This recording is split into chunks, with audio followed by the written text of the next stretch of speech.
امروز میخوام درباره یه موضوع خیلی جذاب و الهام بخش با شما صحبت کنم. اینکه چجوری بفهمیم که تو آینده ثروتمند میشیم.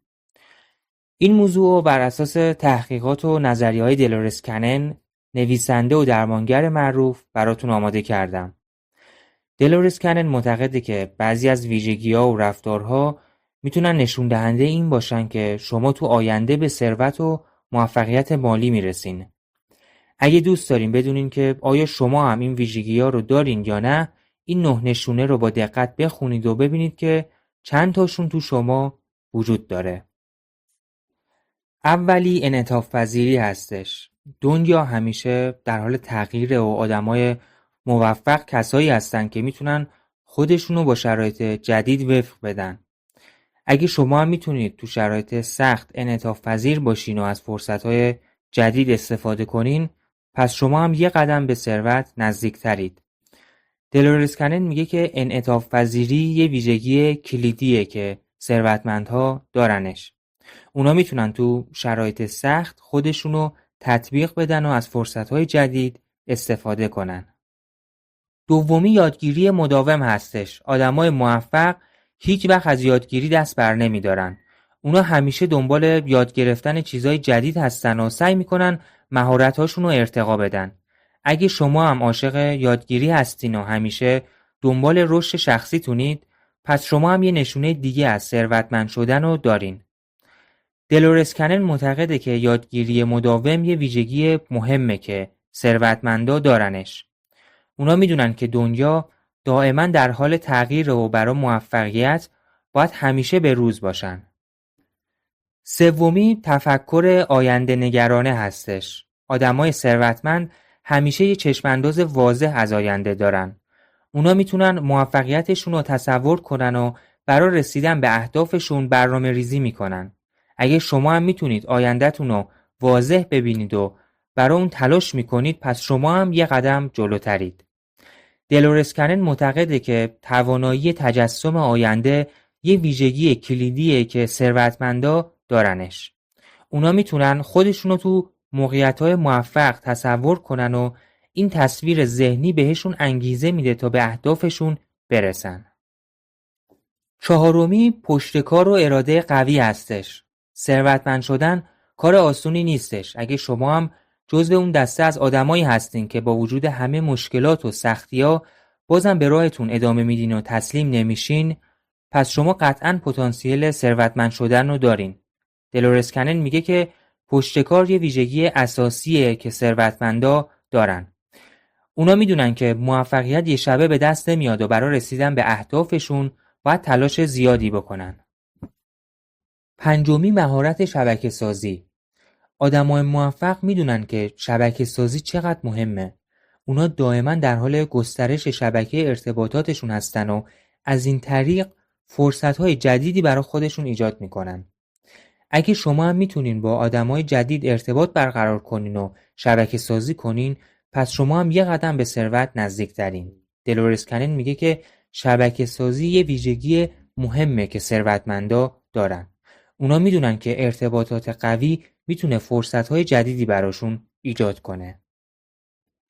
ششم نظم مالی. ثروتمندا همیشه مراقب پولشون هستن. اونا به جای ولخرجی پولشون رو پسنداز میکنن و سرمایه گذاری هوشمندانه انجام میدن. اگه شما هم میتونین پولتون رو درست مدیریت کنید، پس شما هم یه ویژگی مهم ثروتمندا رو دارین. دلورس کنن معتقده که نظم مالی یه ویژگی اساسیه که ثروتمندا دارن. اونا میدونن که برای موفقیت مالی باید پولشون رو به بهترین شکل ممکن مدیریت کنن. هفتمی بخشندگی. شاید براتون جالب باشه که بدونین خیلی از آدمای ثروتمند آدمای بخشنده‌ای هستن.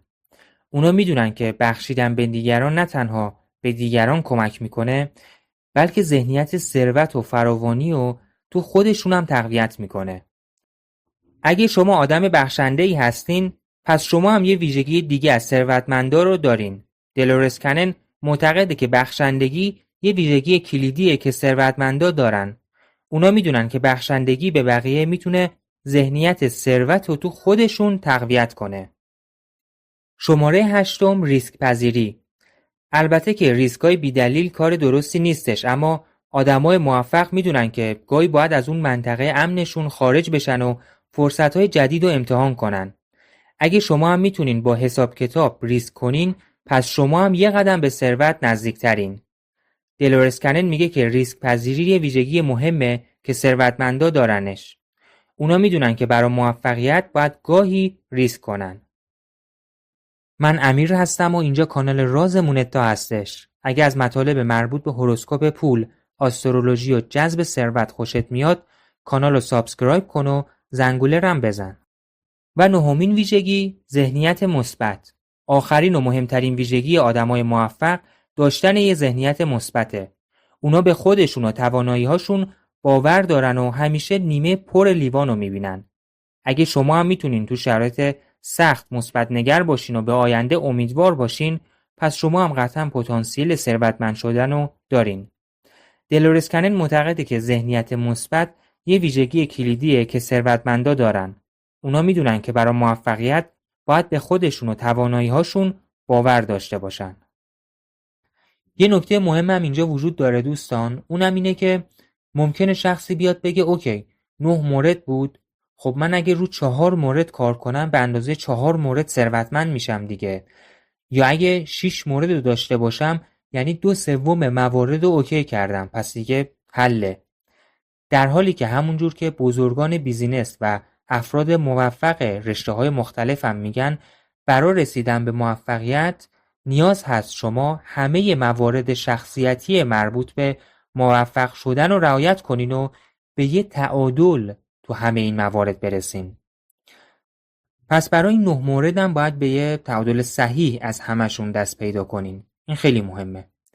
و در نهایت من خودم 2 مورد دیگه هم اضافه میکنم که اشخاص موفق در سراسر جهان بارها بهش اشاره داشتن و کلیدی هستش. یکی هدفگذاری هوشمندانه هستش. یکی از مهمترین ویژگی هایی که ثروتمندا دارن تواناییشون تو هدفگذاری هوشمندانه هستش. اونا نه تنها هدفهای بزرگی رو تعیین میکنن، بلکه این هدفها رو به مراحل کوچکتری میان تقسیم میکنن و برای هر مرحله برنامه‌ریزی دقیقی دارن.